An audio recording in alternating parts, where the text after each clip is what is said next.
بسم اللہ والسلام علی رسول اللہ۔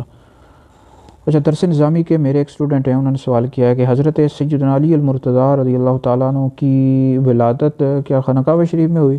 تو اس حوالے سے ہمارا کیا موقف ہے؟ تو اس حوالے سے یاد رکھیں جی، اہل علم کا اس بارے میں اختلاف ہے۔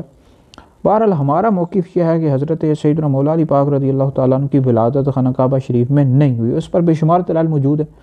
حضرت سیدہ ام المؤمنین خدیجہ الکبریٰ رضی اللہ تعالیٰ عنہا فرماتی ہیں کہ حضرت سیدنا حکیم بن حزام رضی اللہ تعالیٰ عنہ، یہ نبی کریم علیہ السلام کے صحابی ہیں، ان کی ولادت خانہ کعبہ شریف میں، اور تمام محدثین کا اس بات پر اتفاق ہے کہ حضرت سیدنا حکیم بن حزام رضی اللہ تعالیٰ عنہ کی ولادت خانہ کعبہ شریف میں ہوئی۔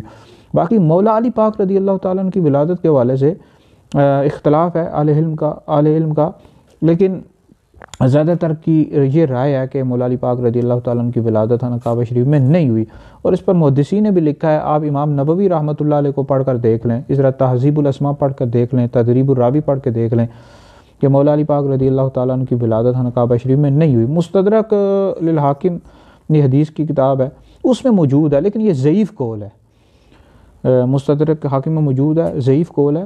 تو صحیح موقف یہی ہے کہ حضرت سیدنا مولا علی پاک رضی اللہ تعالیٰ عنہ کی ولادت خانہ کعبہ شریف میں نہیں ہوئی۔